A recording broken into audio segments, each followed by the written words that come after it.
Les grosses têtes, Philippe Bouvard vous propose le meilleur des grosses têtes.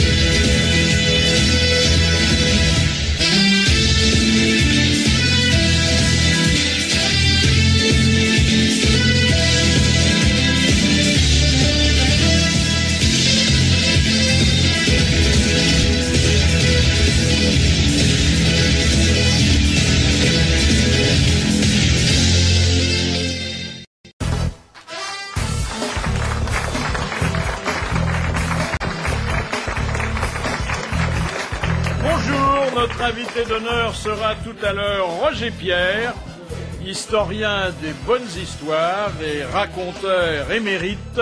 Voici vos grosses têtes.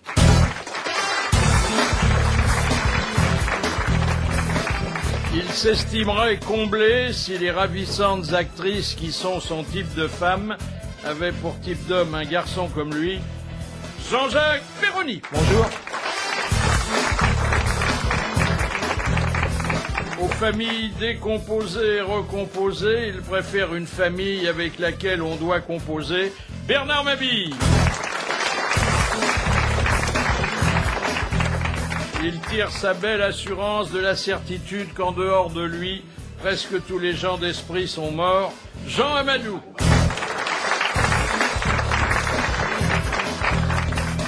Le ballon a fait sa fortune et sa réputation sans qu'il y touche jamais. Thierry Roland. Lorsqu'il était encore dans le commerce, il facturait son sourire en plus de la TVA. Pierre Bellemare. Alors l'actualité, elle est assez folichonne et croquignolesque. Par exemple, ce témoignage dans un hebdomadaire People qui parle plutôt des vedettes, mais qui de temps en temps lève un coin du voile sur l'existence des citoyens lambda. La confidence d'une femme qui vit avec un cochon. Alors, elle vit pas avec un mari. Il y en a des millions. Non, elle n'est pas seule. Vous avez le prénom? Elle vit avec un authentique cochon. Oui. Elle s'appelle Nathalie. Oui. Non, c'est pas ça. C'est pas elle. Ça aurait été normal après la ferme, hein. Et elle est photographiée avec son animal favori, son concubin, puisque ils se séparent pas. Mais il n'y a rien de plus sale qu'un cochon. Ah non, c'est pas vrai. Non. Ben, celui-là a l'air... il tire un peu sur le cochon d'Inde. Hein. C'est un petit cochon. C'est un hamster. Non, c'est un gros cochon. Non. Bon, il est très récuré, très entretenu. Oui. Il couche avec sa maîtresse. Sinon, c'est normal. Pas d'intérêt, lui, bien sûr. Il est rose. Il est rose, c'est un cochon rose. Il a la queue en tire-bouchon, bien sûr, oui. Mais il est dans le lit de la maîtresse? Oui, ils prennent leur repas ensemble. Elle le promène dans la rue comme un chien. Ah oui, elle ne mange jamais de jambon devant lui, évidemment, parce que ça lui traumatiserait. Non, mais je veux dire, pourquoi ne pas avoir un animal de compagnie Elle habite où? C'est en ville? C'est en ville ou à la campagne? C'est au Touquet. Dans un port. Le balade. Elle le balade sur la plage. Le jour où elle va déménager, on va dire t'habites plus le port. Enfin, elle est très connue dans le Groin. Voilà. Ben voilà, on a fait le tour. Hein. Son proverbe préféré, c'est qui vivra verra. Là, c'est un peu plus, comment dirais-je, un peu plus hard. On avait évoqué ce fait divers, non sans gêne, mais enfin avec le tact qui nous caractérise, il y a quelques semaines. C'était un magistrat du siège qui était sur le sien et qui s'embêtait un peu durant un procès et qui avait joué les agitateurs. C'est normal qu'un magistrat s'agite le barreau. Alors, vous rappelez succinctement l'affaire, c'est-à-dire que en société, il s'était livré à un plaisir solitaire. Alors, naturellement, il a été suspendu. Comme ses couilles.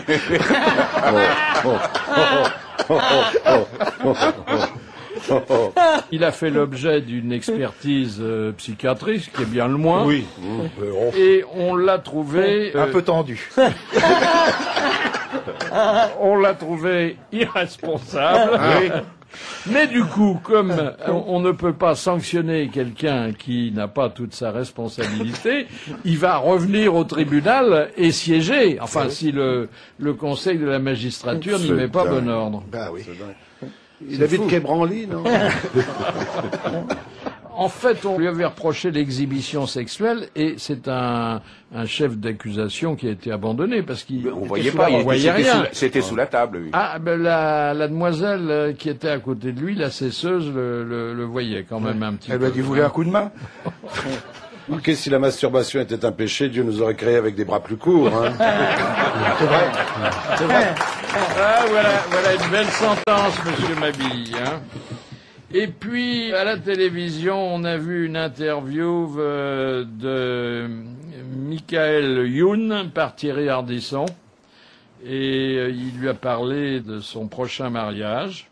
Alors, il a raconté très simplement comment ça s'était passé. Il dit, voilà, je suis allé voir le père de la jeune fille, je lui ai demandé le sexe de sa fille, j'allais pas lui demander sa main, si c'est pour le faire avec la main, je peux le faire tout seul. C'est du bon sens.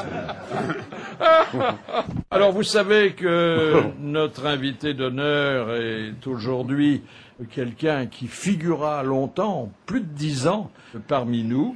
C'est le spécialiste des contes de fesses, c'est Roger Pierre.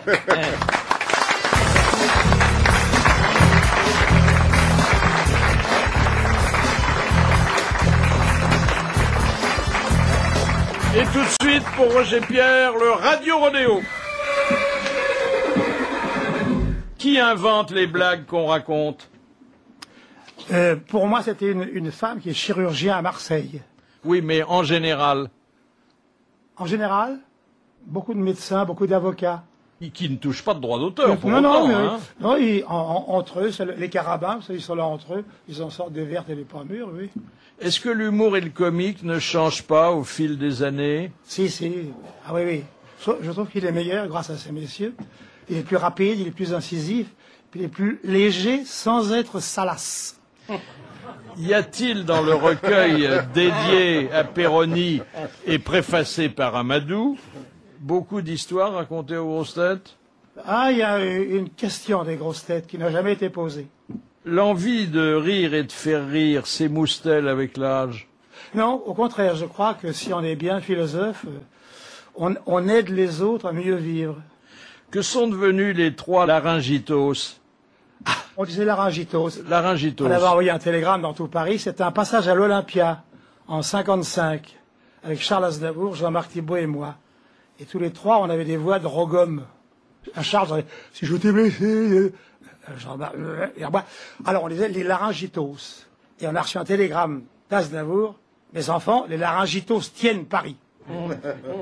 Qu'apprend-on à l'école du cabaret? À beaucoup de choses. Et un jour, j'ai joué une pièce au Théâtre de la Madeleine où il y avait sur scène Fernand Reynaud, Fernand Sardou, Maurice Biraud, et puis des comédiennes, Michel Alpha. Et le metteur en scène, c'était Jean Meyer, de la Comédie Française, à l'époque, grand. C'était pas facile, hein? Pas facile. Et alors Fernand Sardou fait, on fait une pause là. Est-ce que je peux poser une question à M. Meyer? Monsieur Meyer, vous de la Comédie Française, pourquoi vous travaillez avec des garçons comme nous, qui venons du cabaret? Hein? C'est curieux, ça. On est 4 ici, nous sommes des gens de cabaret. Et il a répondu, je viens prendre une leçon avec vous. Parce que moi, j'ai des élèves dans mon cours qui m'imitent. C'est épouvantable. Et en général, les professeurs dans tous ces cours ont des élèves qui les imitent, ils prennent les intonations. Et moi, j'apprends avec vous parce que vous vous débrouillez tout seul, car en général, vous êtes seul en entrant en scène. Et vous savez vous placer. Vous savez prendre les lumières. Et là, vous voyez, depuis qu'on a commencé, on va à une vitesse, parce que vous prenez les places, vous articulez, vous projetez, et vous regardez les spectateurs. C'est vrai que souvent l'artiste projette, quand on est au premier rang, il y en a avec qui il faut prendre des imperméables. Hein. Ah oui, oui. Ah oui. Ah Jean, oui. Jean Le Poulain, au théâtre Antoine, il avait un gâteau. Il n'était pas content de la première. Là, il se... Tout le premier rang était... Moi, je me souviens d'une première au Théâtre des Deux Boules, aujourd'hui disparue, où il y avait on distribuait des imperméables au premier rang. Il faut dire que la scène, qui était un peu hard, se déroulait dans un hamac au-dessus du premier rang. Oui, oui. Roger Pierre, est-ce que vous reconnaissez dans les programmes d'aujourd'hui la télévision que vous aviez commencé à fabriquer en 1946 avec Jean-Marc Thibault? Ah oui, oui. Je crois qu'on a fait peut-être une des premières émissions de Oui, variété. mais quand je dis vous la reconnaissez, est-ce que c'est toujours la même? Ah non, c'est autre chose. Voilà, Ça a voilà. changé, oui. C'est ce que je voulais vous On faire n'avait dire, alors dites-le. aucun moyen. Il y avait un metteur en scène, c'était Gilles Margaritis, il dit, mes enfants, pour votre spectacle, quelque part dans le cirage, vous aurez un décor. C'est pas vrai, si. Il avait fait faire 4 nuages. Que c'est beau. Comme ça, vous vous déplacerez, et ça sera le pastiche du film italien, quelque part dans les nuages. Oh, et nous, on jouait quelque part dans le cirage. Margaritis, c'est quand même celui qui avait inventé, je crois, la lumière rouge Oui. qui s'allume sur les caméras. Et pour que les comédiens regardent Oui. la caméra allumée. Alors, beau. tout ça a beaucoup changé. D'abord, de votre temps, il n'y avait qu'une chaîne. Hein. Avec une chaîne. On vous regardait ou bien on allait se coucher. Quand il y a eu 2 chaînes, c'était déjà mieux. Et je me souviens, j'ai fait un score un jour pour un numéro 1 des Carpenters. 81%. Ah, dites donc. Alors j'ai dit, qu'est-ce qui a fait plus fort? Fait Tino Rossi, 88. Pourquoi votre fils ne vous a-t-il jamais appelé papa? Parce qu'il me considère comme un copain. C'est Roger. Roger, on y va? Roger, tu me prêtes ta voiture? Oui. C'est curieux, oui. Alors, vous savez que j'étais, pendant la guerre, je m'occupais d'enfants des villes bombardées. Et je suis resté en culotte courte jusqu'à 26 ans. Je peux pas être un père sérieux, c'est pas possible. À la suite de quoi vos beaux cheveux noirs sont-ils devenus blancs en une nuit? C'est pour un feuilleton qu'avait écrit Henri Spade. Vous vous Il s'appelait teignez en Papa. blanc? Non, non, non. Je faisais un père de famille, j'avais des grands-enfants. Il dit, Roger, il faut que tu te teignes les cheveux en blanc. Et alors, c'était un feuilleton. Et les comment dirais-je, les teinturières changeaient à la télévision. Et alors, parfois j'étais en blanc, des fois en jaune pâle, des fois en gris, et une fois en bleu. Là, le blanc vous va bien. Hein. Le blanc te va si bien. Merci Roger Pierre. Première citation envoyée par Madame Cassagne, qui a dit « Les belles gonzesses, c'est comme le camembert, on peut pas les garder longtemps. » Frédéric Dard. Oui, Non. Non, Kersozon. non, Audiard, non. C'est Quelqu'un qui vit toujours, qui vient nous voir parfois. Pierre Perret. Pierre Perret. Bonne réponse de Jean-Jacques Perroni.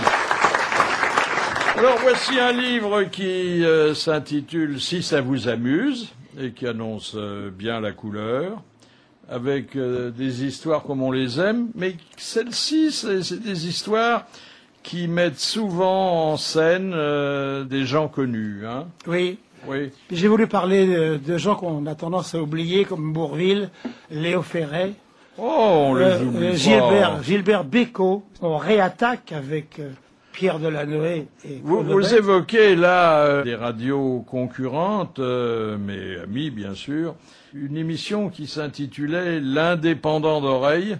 Vous Oui. vous souvenez de ça? Oui, Maurice Viraud. Où on faisait des bruits naturels devant Oui, le micro. oui, oui, oui. Qu'est-ce qu'ils faisaient devant le micro, Francis Blanche et Maurice Biraud? Blanche et Biraud étaient de grands roteurs. Belmondo est un grand roteur. C'est pas des rots, c'est des paix. Hein. Ah, si, non, mais disons les choses. Oui, Et mais alors- enfin, l'euro, c'est un paix qui n'a pas trouvé son chemin. Voilà. Voilà. Et alors, c'était extraordinaire parce que, en se croisant, imaginez Francis Blanche, bah, fameuse la Meuse. Et Biraud répondait, bam, Perrier, l'eau gazeuse de l'élite. On savait rire. Il y a une histoire de Fernandel qui était un joyeux de rire et qui s'attendait à dérider ses contemporains en toute occasion. Et là, vous racontez l'histoire. Il raconte une bonne blague sur un plateau. Il y a quelqu'un qui rigole pas. Oui. C'est Galabru qui a assisté à la scène.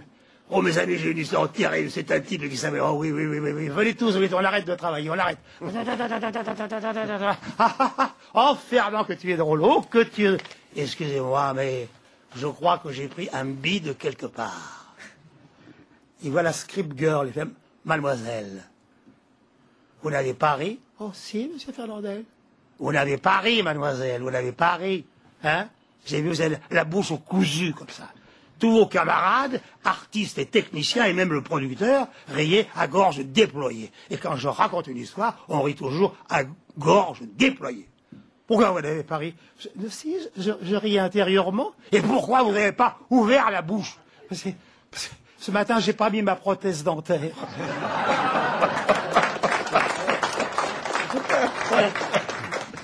Il y a une réflexion de Frédéric Dard. Je ne sais pas si Bernard Mabille, qui est un des grands spécialistes de notre ami regretté, connaissait cette formule à propos d'une dame qui avait un grand tempérament. Ah oui. Elle se jeta sur lui. Comme un anus fiévreux sur un thermomètre médical. Vous la connaissiez pas, hein? Non. Vous vous souvenez de Madame Pétavino? Madame Pétavino, c'était une épicière qui était au bout de la rue Princesse Charlotte, là. À Monte-Carlo. À Monte-Carlo, oui. Une épicerie, les vitres sales. Personne n'entrait, que quelques habitués anciens monégasques des années 20. Et il y avait une dame avec un gros chignon comme ça, habillée un peu comme Pauline Carton. Elle était une vieille dame. Elle avait des mitaines.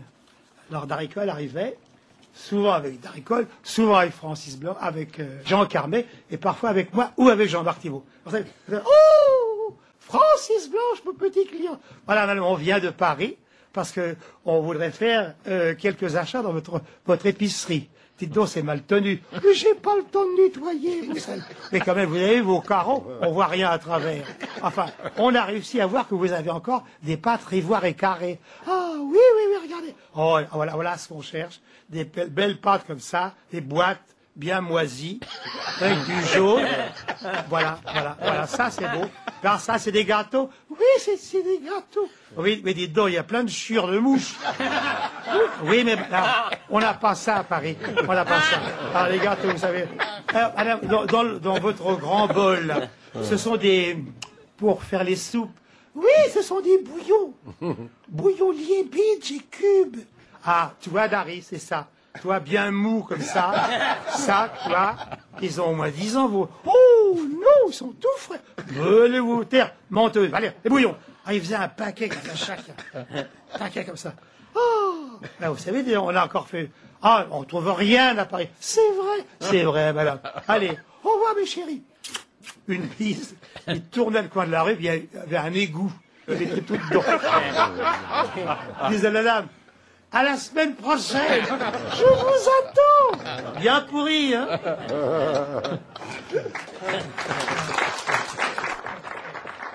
Ça, c'est à Sydney. C'est fou ce qui se passe à Sydney. C'est à croire que chez nous, il se passe jamais rien. Non, tout se passe à Sydney. Et là, c'est un Australien qui est entré innocemment dans un grand immeuble. La moquette a pris feu, puis les rideaux ont brûlé, et on s'est aperçu, enfin quand les pompiers sont venus, qu'il avait une charge d'électricité statique de 40 000 volts, induite par le frottement de ses vêtements sur un corps particulièrement électrique. Hein. 40 000 oui, volts. 40 000 volts. Mais vous avez déjà vu, vous, de l'électricité statique. Quand vous essayez de vous peigner, non pas vous Bernard, mais d'autres, c'est vrai que ça peut faire des étincelles. Attendez, ça c'est l'histoire des combustions naturelles, en fait. Vous savez, on vous retrouvez un corps, il reste 2 pieds, puis il n'y a rien. Le gars s'est pas enflammé avec de l'essence ou quoi que ce soit, ça arrive, ça. Il y a eu des mystères. Pierre, il en a écrit des choses là-dessus dans ses nouvelles. Ça peut partir de ça? Peut-être bien. Ça part pas de ça, non, ça part généralement d'une cigarette oubliée. Il dit ça parce que je suis fumeur.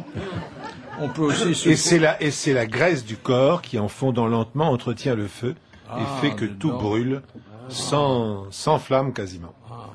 Mais on peut se consumer d'amour. Oui, bien sûr. Mais là, c'est plus beau.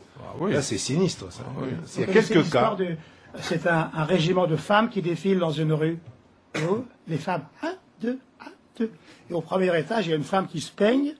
Elle s'enlève beaucoup de cheveux avec le peigne, elle les prend, elle met le feu et le jette dans la rue. Et la capitaine femme fait 1, 2. Elle respire.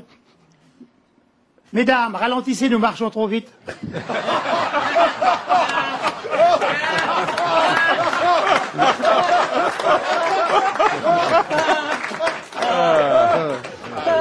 Les problèmes d'échauffement, oui. Il y a eu une caméra cachée chez les Raéliens. Vous savez, c'est cette secte très très libre. Hein. Encensé par Houellebecq, oui. Oui, eh ben justement, ils ont beaucoup parlé de Houellebecq et ils tenaient un séminaire sensuel à Barcelone. Alors, c'est-à-dire que les gens qui s'inscrivaient, moyennant quelques 600 €, choisissaient un bracelet. Vert si ils étaient ouverts à toutes les expériences sexuelles. Rouge si ils étaient disponibles, mais indisposés. Mais pour un partenariat stable. Et il y a une journaliste qui s'est glissée là-dedans et qui en a vu des vertes et des pas mûres. Hein. Et notamment... des vertes et des rouges, oui. Exactement. Et notamment l'apparition du prophète, parce que c'est comme ça que très simplement il s'appelle, entouré de ses anges. Alors ces anges, c'est une quarantaine de très belles jeunes femmes qui se sont engagées par écrit à ne jamais rejeter ses avances. C'est pas mal d'être prophète. Oui. Ce sont tous des obsédés sexuels, tous les prophètes comme ça, sans exception. Alors, il promet naturellement le retour sur Terre des extraterrestres, dont d'ailleurs il est issu, parce que lui est un fils d'extraterrestre. Il n'a pas dit quand est-ce qu'il revenait, parce que moi je prends mes vacances en août. Faut savoir, pas louper le coup. Ils ne reviendront que quand on aura construit des bâtiments dignes de les accueillir. D'accord. Et il faut qu'ils trouvent 500 millions d'euros pour ça. Voilà. Donc, tous les adhérents doivent donner 10% de leurs revenus pour construire la maison à Jérusalem. Alors, en attendant... c'est à Jérusalem, là. La maison, de la construire. Tous les mécanismes sont toujours les mêmes. Toujours les mêmes. Ils se tapent toutes les dames et ils prennent le pognon. C'est partout pareil. À quoi vous pensez d'autre? À n'importe quelle secte. Oui. Ils sont plus malins que nous. Parce que moi, je me tape rien, mais elle me coûte cher. Mais c'est vrai, nous sommes dans une situation inverse, c'est exact. Oui, mais pour ce prix-là, vous avez droit à des soirées animées. Oui. Alors, Colin Maillard, où tout le monde se tripote, les yeux bandés. Ça, c'est il n'y a pas que les yeux bandés. Filles déguisées en garçons et garçons déguisés en filles. Parce que c'est drôle. C'est pas cher pour 600 €. On faisait déjà ça chez les scouts. Très amusant. Mais il passe un bon moment. Oui. Je voudrais aussi vous signaler le retour à la terre de José Bové. Oui, on l'a vu. On l'avait pas vu depuis longtemps comme ça, il est sur un tracteur. Non, il part à une manif, là. Il cultive pas, il part à une manif, ce Ce qui est extraordinaire, qu'il savait encore comment faire marcher le tracteur. C'est une pub bout de pour temps qu'il John n'en a pas Deere, fait marcher. Et ça nous amène à Télépanurge, une émission de télé-réalité en Croatie, dont les participants sont des moutons. Ça change pas d'en France. Oui, il n'y a pas de présence humaine. Non. Il y a des moutons. Il y a peut-être Jean-Pierre Pernaut qui va descendre les voir. On les voit vivre, on les voit se promener, on les voit s'aimer. Et le public vote pour les moutons ou les brebis qu'il veut voir figurer dans la grande finale. Broute les mauvaises herbes. Bravo. Oh là là. Et toujours les moutons, mais ça c'est un ingénieur anglais qui s'est aperçu que en pulvérisant de l'urine de mouton sur les gaz d'échappement des bus, on réduisait considérablement les émissions d'oxyde d'azote. Oui, mais qu'est-ce que ça pue? Ça doit puer, hein. Ça doit puer énormément. Oui, mais il faut mettre un mouton derrière chaque bus. Ah oui. Alors, un peu d'actualité, tiens, avec Mireille Mathieu. Oh merde. Oui. Ah, enfin, vous voyez, hein. Oh, elle est où? Eh ben, elle enregistre son 38e album. Oh là, Elle que dit, des mauvaises nouvelles. j'ai pleuré. Enfin, mais attendez, on dit c'est son dernier album, donc il y a quand même une petite lumière au bout du tunnel. Elle dit j'ai pleuré comme le jour où j'ai enregistré mon premier disque. Ah oui. Et elle ajoute, et là il lui sera beaucoup pardonné pour cet instant de lucidité, je sais que parfois on pense de moi que je suis un peu idiote, mais ça m'arrange. Voilà, vous voyez. oui. Vous connaissez la blague, hein. Fine-mouche. Mireille Mathieu chante au Japon. C'est encore trop près. Elle était charmante. J'ai chanté avec elle en duo. Hein. Viens chez moi, tu verras si c'est chouette. Viens chez moi, tu verras, il y a du feu. Ah oui, ça faisait un beau couple, hein. Alors ça, C'est elle ça qui fait avait envie, écrit hein. les paroles, non? C'est moi.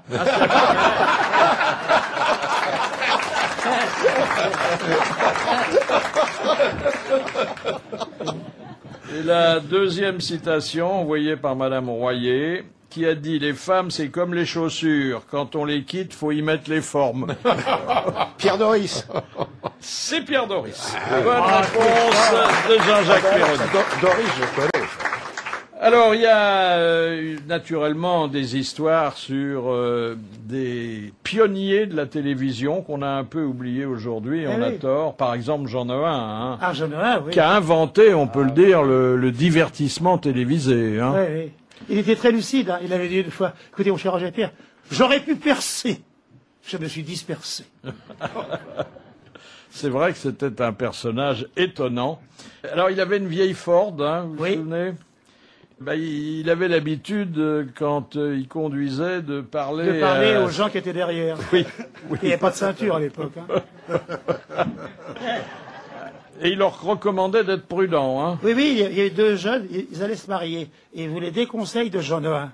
On voudrait le rencontrer, le journal Benjamin et tout ça. Et alors, ils sont venus 10 fois, ces jeunes. Et puis, André Leclerc, l'assistant de Noël, il fait, écoutez, recevez-les un peu. Ce sont deux fiancés. Écoutez, je veux le temps. Écoutez, s'ils veulent monter en voiture, je vais enregistrer Porte de Versailles et on parlera en roulant. Alors, les deux jeunes se mettent derrière, puis pour bien l'entendre, ils se penchent en avant. Arrivés au rond-point des Champs-Élysées, freinade, boum, et les deux jeunes sont passés à travers le pare-brise. Il leur avait donné des conseils. Soyez prudents dans la vie. Toujours, vous veillez l'un sur l'autre. Soyez prudents. Vous voyez, moi, je suis arrivé à mon âge, coup de frein, bam, tombe, plaf. Alors, il dit à André Leclerc, la voiture, mon cher ami, la voiture, dans un état. Et vous auriez vu devant la calandre, il y a un bouchon. Eh bien, ça giclait. Il y avait un geyser d'essence. Alors, Leclerc fait, non, ça peut pas être de l'essence. Je vous dis que c'était de l'essence. Il fait, non, c'est de l'eau. Devant, on met l'eau. C'est le radiateur d'eau. Oui. Eh bien, ça sentait l'essence.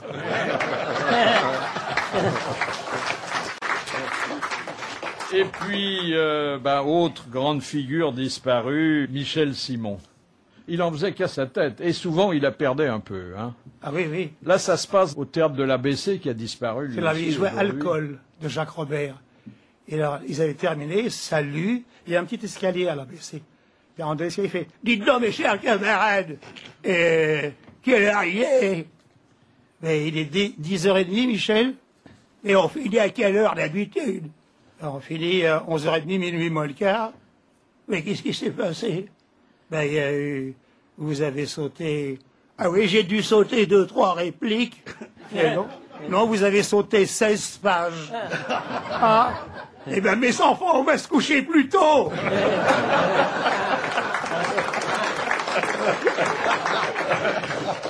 Question de Monsieur Roger. Un autre Roger, peut-être que c'est vous qui écrivez, mais sous un pseudonyme, de Dieppe. Sous l'Empire chinois, quelle obligation était faite aux eunuques en cas de mort subite? De laisser leur sexe à la science. Non. Non. Ben, il laissait pas grand-chose. Hein. Bah, juste le bigoudi, il avait pas les boules qui pendent, et puis c'est tout. Il devait rembourser quelque chose. Il devait se laisser mourir avec le En maître. cas de mort subite. Mort subite, c'était une précaution. Ça avait lien avec leur fonction de nuque. Non, mais effectivement, ça tenait compte de leur état un peu particulier. Et non, j'allais dire une connerie. Mais non, mais non. Vas-y. Non, j'allais dire qu'il fallait qu'il fasse un don à la banque du sperme avant de partir. C'est con. Ah, ça, c'est une connerie, oui. Alors, Oh, pardon. Ça, c'est pas intelligence. Je ne vois pas très bien le sens de la question, pardonnez-moi, parce qu'en cas de mort subite, la personne ne peut rien faire, hein, Oui. puisqu'elle est morte. Donc, Oui, mais pour avoir droit au paradis. que devait-il faire en cas de mort subite pour avoir droit au paradis? Laissez répondre Thierry Roland. Il laissait un texte? Non, c'était d'ailleurs des très petits textes. Non, mais c'est quelque chose qu'il avait sur eux, forcément, en permanence, de manière en cas de mort subite. Je coupais la natte. Je retiens le mot de texte que Thierry a prononcé, mais j'aimerais que vous alliez un peu plus loin. des ordres? Bah oui, on pouvait faire ce qu'on voulait de la dépouille. Non. Non. C'est vrai qu'il n'y a pas que des grands textes. Hein. Il devait dire merci. Non. C'était un tout petit texte, alors, finalement. Au revoir. Ah oui. Ah, mais un tout Ah oui. petit, alors. Comment on appelle un petit texte? Oui. Non et non. Bon, non. Un souffle? Non. Eh bien, ils emportaient toujours avec eux leurs texticules, les petits textes, quoi. Ah oui. Pour qu'ils soient complets. Ils avaient ça toujours sur eux. Dans une petite poche. Autour du cou. Non, pendu Non. entre les jambes. Sous les yeux. En boucle d'oreille? En boucle d'oreille. Oui. En pendentif, oui. Peut-être, oui. Ça- Oh là là. Mais dans Vous quel voyez que vous état? n'étiez pas loin, Thierry. Hein. Non, Ah, Non, c'est pas du bien. tout. Il était très... Mais dites donc, quand ils portaient ça sur eux, les chiens et les chats devaient les suivre dans la rue, attirés par l'odeur. Vous savez, avec le temps, ça avait dû se racornir. et- Ils avaient ça dans un Qui a bocal? gagné 300 euros? Qui a gagné Ah 300 oui, qui a gagné 300 euros? Non, je lui demande C'est comme ça. Monsieur Roger qui est parmi nous aujourd'hui. Oh, dites donc, la pauvre de Viejoncourt, ça va pas du tout. Qu'est-ce qu'elle a, cette pauvre femme? La pauvre chérie. Elle est avec Jean-Pierre Pernaut maintenant, il paraît. Écoutez, vous savez que avant même que l'essence fasse les hausses que vous connaissez, Surtout à la pompe, avec elle. elle avait touché quand même 10 millions Elle n'avait pas touché que les millions. d'un pétrolier. Oui. Bon, enfin, elle avait touché tout le monde. bien sûr. Bon. Eh bien, elle a remboursé les 10 millions. Et maintenant, le fisc lui en réclame 11. Parce qu'elle n'avait pas déclaré, parce qu'il y a les pénalités. De retard. Et donc, elle a 11 millions d'euros à payer sur 10 millions qu'elle a rendus. Elle s'en sortira jamais. Jamais. Ça ne sortira pas. Elle fait des bouquins, elle fait des disques, mais bon. Puis c'est un peu grave, une femme de son âge qui a du retard. Et vous rappelez que vous avez dansé avec Jacques Chazot, Oui. le ballet Le Gisèle. ballet Gisèle. C'est vous qui faisiez Gisèle? Non, je faisais le chevalier. Oui. Et Chazot faisait Gisèle. Et Jean-Marc Thibault faisait le bûcheron, enfin le personnage. Et on avait répété à l'Opéra Comique. Et je suis arrivé un jour à une répétition, j'étais en avance comme toujours, et il y avait des danseuses de l'Opéra Comique. Et Chazot a fait « Mesdemoiselles, venez ici. Qu'est-ce que c'est que ça? Vous êtes en retard, vous n'êtes même pas habillés, vous n'avez pas vos chaussons, et vous ne connaissez pas vos pas. Prenez exemple sur monsieur Roger Pierre, qui lui les connaît tous. D'abord, je vais danser avec lui, et vous allez voir le sérieux qu'il y met. Roger, prends-moi la taille. Serre, plus fort, plus fort. Non, parce que je m'avais sur pointe. Allez, allez. Les filles étaient là.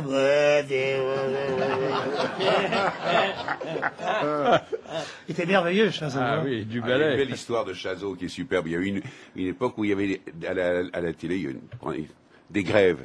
Alors, le syndicat des acteurs avait décrété la grève. Il y avait une émission que tu as bien connue, que tu as faite aussi, qui s'appelait Alors raconte, et qui était faite à ce moment-là par des mecs qui n'étaient pas syndiqués. Alors bon, et il y avait en particulier Chazot. Et tous les jours, c'était régulier. Le syndicat des acteurs envoyait une délégation conduite par un, et qui venait expliquer aux acteurs qui jouaient encore qu'il fallait pas qu'ils jouent. L'autre disait on en a rien à en foutre, et ils sortiraient. Et un jour, c'est Bussière, Clément Bussière, qui dirigeait la délégation des AI. Ils sont arrivés devant Chazot qui était là, et Bussière a dit à Chazot, camarade. Et Chazot lui répondait, oh ben non, Bubu, pas à moi, pas à camarade, non, citoyenne, si tu veux.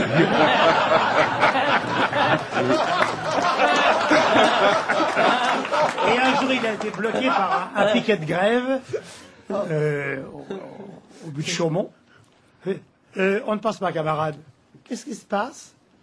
As-tu lu la résolution en 120 points? J'ai rien lu du tout. Les comédiens ne passent pas. Ah, il a répondu, laissez-moi passer. Pourquoi? Je suis une danseuse.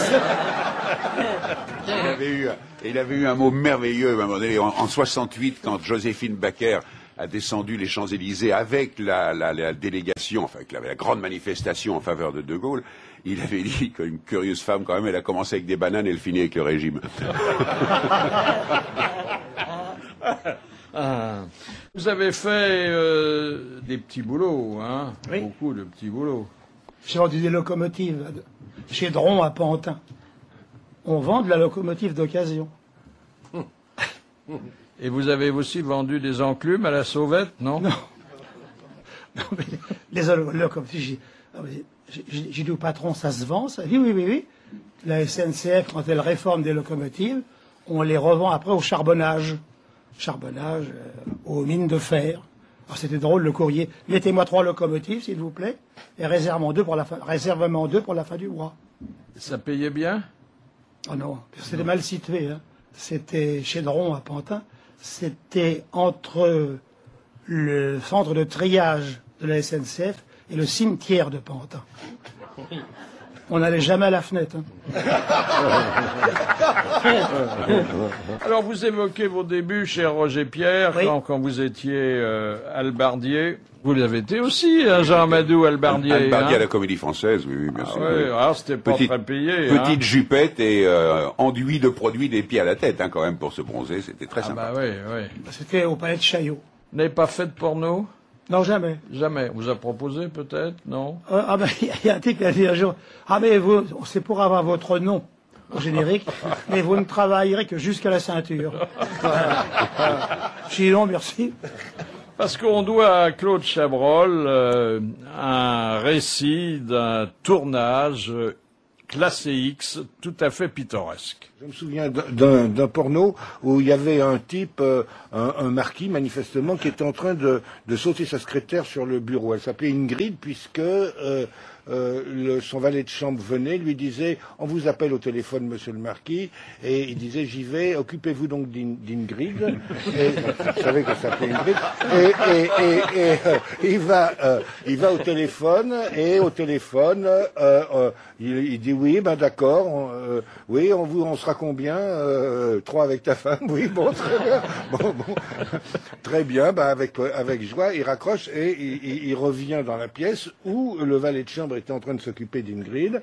Et le valet de chambre continue encore pendant quelques instants pendant que le marquis regarde d'un air égrillard. Et d'un seul coup, le valet de chambre se retire et prononce les mots, vraiment, c'est des mots, hein, « Monsieur le marquis peut venir, elle est à bonne température. »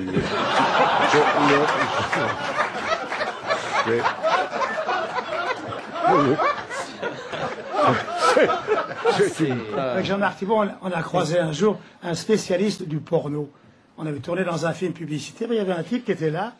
On dit, tiens, on vous a jamais vu dans le métier? Il dit, non, moi je fais que des pornos. Et puis je suis assez bien classé parce qu'il faut être assez bien fort dans la chose. Ah bon? On m'appelle la Tour Eiffel qui tue? Ah bon, très bien. Et il dit, mais vous savez, on n'est pas très bons camarades entre nous, parfois parce que, d'abord, nous les Français, on n'a pas la classe internationale. Ça, les Hollandais, les Danois, ça c'est fort. Mais nous, non. Alors, un jour, vous allez voir comme ce métier, je vois une copine, elle dit, je suis sans travail. Elle dit, toi qui travailles beaucoup, trouve-nous, je suis avec 2 copines, elle dit, bouge pas. Il dit, ça y est, allô au téléphone.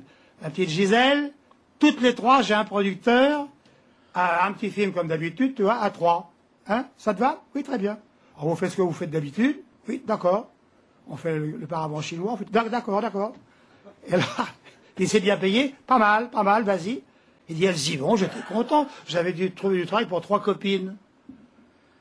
8 jours après, je les rencontre. Merci, Grégoire, merci. Quoi? Ton tournage, merci.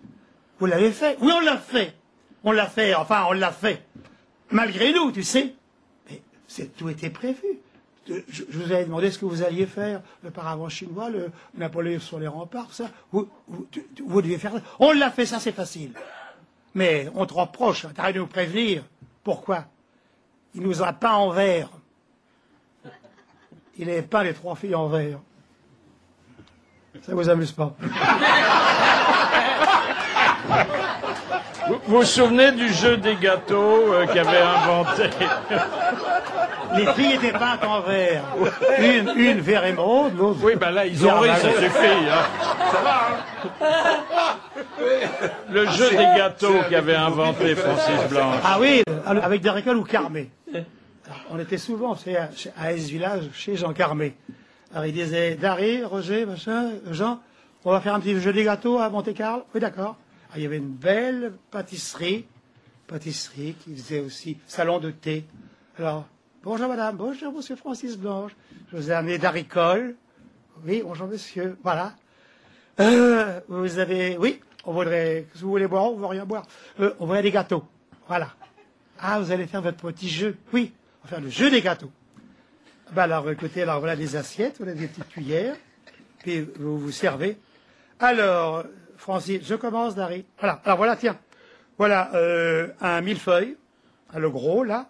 Alors, tu le manges. Ah, d'haricole, merci. Et mange tout le millefeuille. À toi. Alors, Francis, il y a une religieuse, bien dégoulinante. Tu vas la manger. D'accord, manger la religieuse. À moi. Alors, la pâtissière, elle regardait. Puis alors, ça continuait. Voilà. Alors maintenant, tu vas manger un Paris-Brest. Ah, le gros Paris-Brest. Voilà. Tu manges tout. Vous voulez boire? Non, non, pas boire. Voilà. Francis, à toi. Bon. Alors, une meringue. Une meringue lacéane. Ça va. Et comme ça, les gâteaux s'accumulaient. Puis avant, c'était où Francis? Souvent Francis qui disait, Dari, je peux plus. Vous dites, t'as perdu, tu payes. Le jeu des gâteaux. Ça, c'est une mère de famille nombreuse qui monte dans l'autobus. Ah oui, c'est à Marseille, ça. Et c'était des trams, il y avait des trams avant. Et alors, vers midi, il y avait beaucoup de monde qui attendait les trams. Il y a un tram qui s'arrête, là, près de l'Alcazar, et une dame. Attendez, monsieur le Watman. J'ai toute ma famille qui est là. Laissez la dame est priorité, laissez. Allez, madame. Allez, monte Grégoire, monte Marius, monte Simon. Attendez, monte Josette, monte Henriette, monte Louisou, monte Jean-Jacques, monte Pierre, monte Jean-Amadou, montez, mes enfants, montez. Là, il fait, vous en avez encore beaucoup, attendez, il y en a encore 7. Montez, oh, Jean-Luc, montez. Là, il fait, dis donc, madame, chez vous, vous croisez jamais les jambes?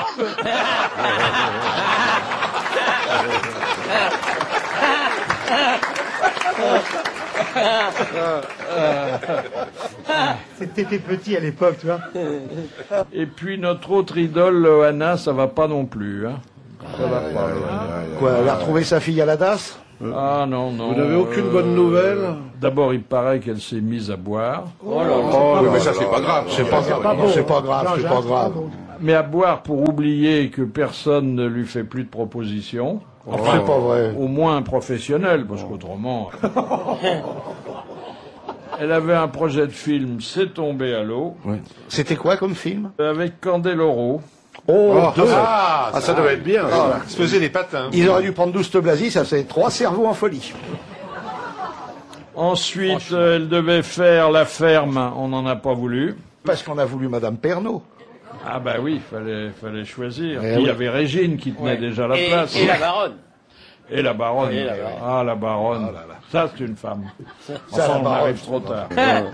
Et puis, alors, il faut dire les choses comme elles sont. Elle n'a plus d'argent. Ah oui. Mais elle a fait plein de trucs, des lignes de vêtements, des machins. Alors ça marche encore un Elle peu. a tout claqué.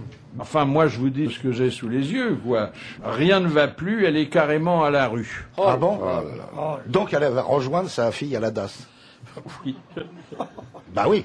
Ah ben oui, c'est vrai que sa fille est à la DAS. Oui. Hein. À 21 ans, vous croyez que c'est raisonnable être encore à la DAS à 21 ans?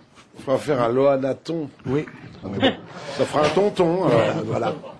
Vous voyez qu'elle a eu raison de ne pas reprendre la petite, hein, parce que... Bah non, ça aurait fait une malheureuse en plus. Ah oui, ah oui. Jean Dutour, bonjour. Bonjour, monsieur Bouvard, parce que c'est triste, votre émission. Hein. Ah oui. Je suis absolument en larmes. Il y a des jours, on dirait du Zola. Eh ben, c'est le jour. Loana, ça vous disait quelque chose? Vaguement, oui. Alors, dites-moi qui c'est. C'est pas une nana de la télé? Oui, qu'est-ce qu'elle faisait à la télé? Oh, vous demandez trop, là, j'en sais rien. Ça se faisait dans la piscine. C'était pas un truc qui s'appelait Loft? Voilà. Bravo, Jean. Ah bah dites donc, je suis calé, là. Hein. Si vous vous intéressez à la natation, il y a une séquence que vous n'avez pas dû rater, hein? Qu'est-ce qui se passait? C'était un bon moment, hein? Elle était toute nue? Oui. Ah oui. Non, non. Pas toute nue? Un peu nu quand même. Un peu, ouais. Bon, de toute façon, les femmes nues, je sais ce que c'est, hein, j'en ai déjà vu. Je serais au musée. C'était un peu une chanson de Léo Ferré. T'es toute nue sous ton poule, la piscine et ma boule, je t'en coule. Ah, c'est joli. Enfin, je peux vous dire qu'elle faisait pas des bulles qu'avec sa bouche. Oh là là. Il y a quand il y a vu. Ah ben voilà. Ah ben. Alors, première question, et là on revient à la culture, grâce à Madame Lepelette Granville. Dans la chanson de Roland, comment s'appelait l'émir de Babylone, souverain des Sarrasins et adversaire personnel de Charlemagne? Ben Laden. Haroun al-Rachid. Non. Saladin. Non. Salador. L'huile que les émirs adorent. Ennemi personnel de Charlemagne. L'émir de Babylone. Abel, l'émir Abel. Abdelrahman. Non, il avait un nom plus court, que je connaissais pas, mais que je suis pas prêt d'oublier. Midon. Abdallah. Bouvard. Ah oui, l'émir Bouvard. Ah non, vous n'êtes pas prêt d'oublier. C'est vrai que c'est un nom un peu bizarre, pas commun. Bah, ils étaient comme ça, hein. Puis je me souviendrai que ça nous a coûté 300 € ce nom-là. Aïe, aïe, aïe, aïe, aïe. Toujours le mot pour rire, hein. Arafat.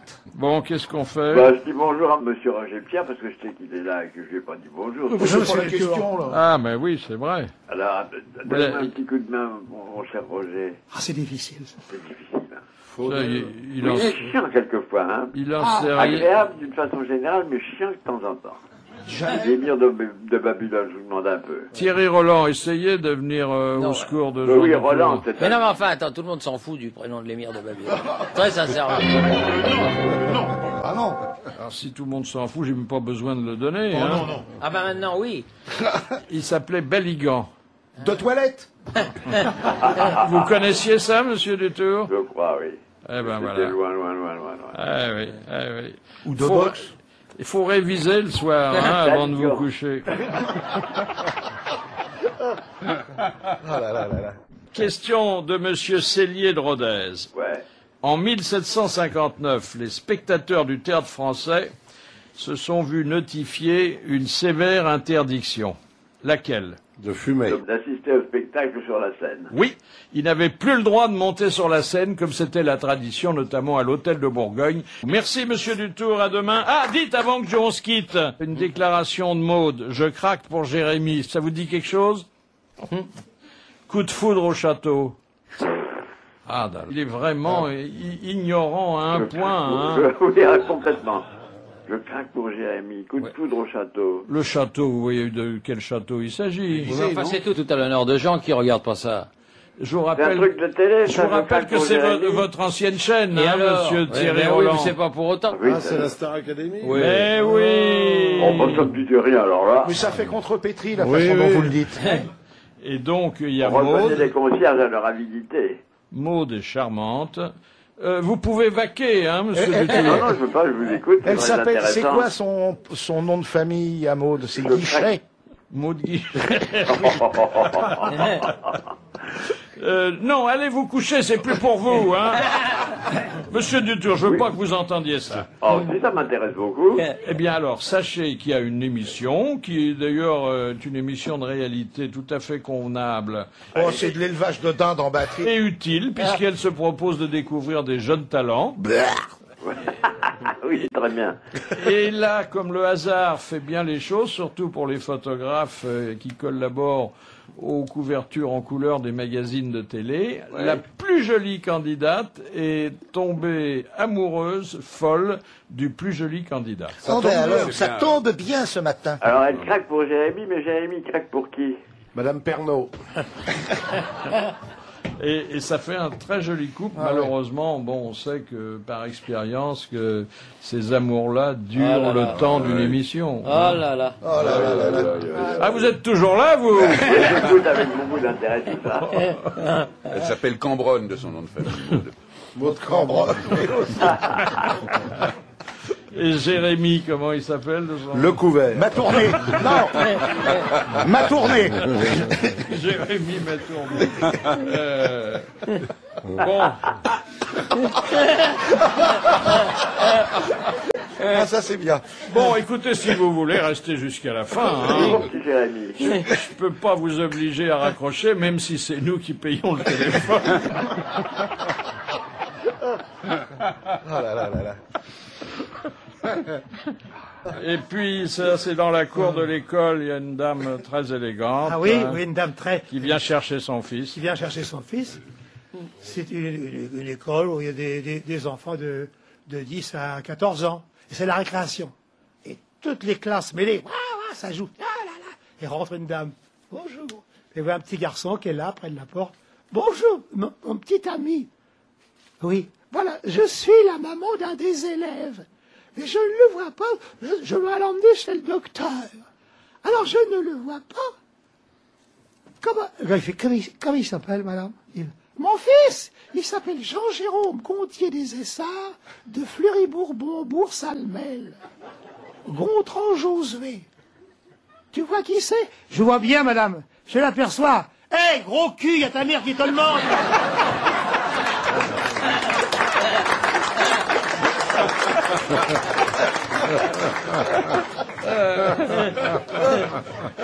Et le dîner toujours, alors avec une dame toujours de la haute, un dîner auquel assiste un prélat. Ah oui, oui, il y a un évêque, un dîner très important dans un château. Et alors il y a la haute magistrature et il y a la marquise de Petz qui est là.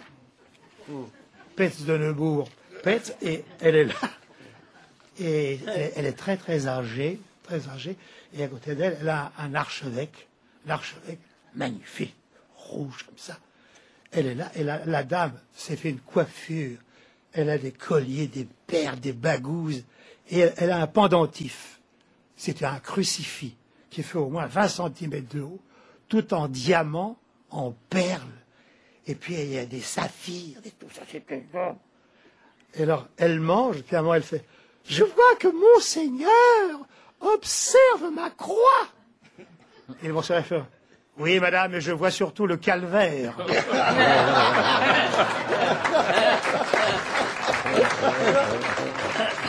Et boulevard de Clichy, où vous serez bientôt, puisque vous allez être... Ah oui, je vais jouer également. Je vais jouer au théâtre de 10 heures, avant puis, une grande tournée. Avant une grande tournée, une pièce de Robert Labouré. Alors là, je vais jouer au théâtre de 10 heures en matinée. C'est original. Quand il y aura des trous.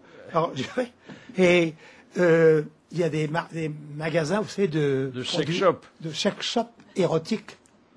Bah oui. Voyez-vous ce qu'on vend? Il y en a rarement des religieux, faut bien le dire. Si, ils vendent des petits moines. Ah oui. Ah oui, quand on appuie sur la tête, il y a la... Voilà. Oui, je sais, voilà. Et alors, il y a un type qui arrive, il voit la vitrine, oh, il regarde, il est là, oh. Enlevez ça. Il tape sur la vitrine. Enlevez ça. Mais enlevez ça. Oh. Alors le patron dit, qu'est-ce que c'est que ce type qui colle sur mon carreau? Qu'est-ce qu'il y a, ça vous plaît pas? Non, enlevez ça. Mais quoi enlever ça? La buée.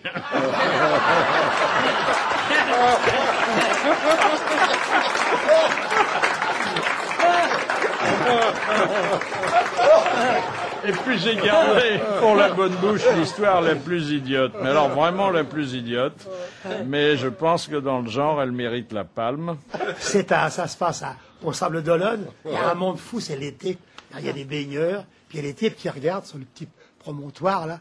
Regardez, oh là là, oh les caricatures qu'il y a, oh les grosses devant, oh ceux-là. Regardez quand il fait, oui, on voit tout l'été, hein. On dit, oh là là, tiens, oh c'est le calbaïo orange, elle mesure au moins 2 mètres, où ça fait fille. Oh, elle a un chapeau vert en plastique pour se baigner. Oui, c'est un petit peu quand même, c'est un petit peu, oh là, elle sort de l'eau, oh là là, oh, les patounets qu'elle a, oh là là là là, avec son petit seau, oh, elle est ridicule, on fait, oui, un peu, ah, puis j'avais pas vu, j'avais pas vu, elle a de la moustache, on dit, écoutez, ça va, monsieur, pourquoi? C'est ma femme.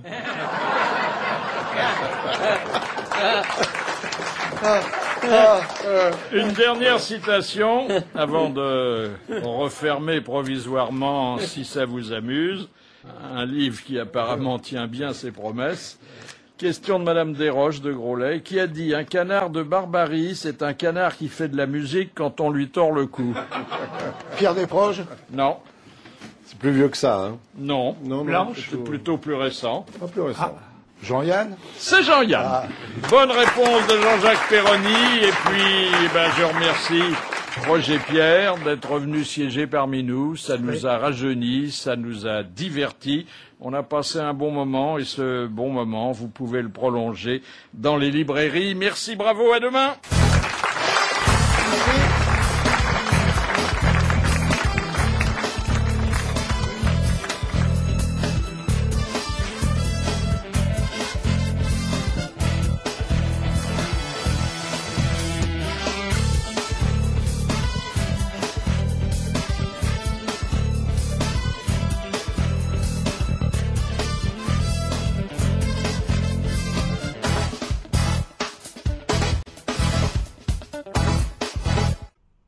Les grosses têtes Philippe Bouvard vous remercie de votre écoute.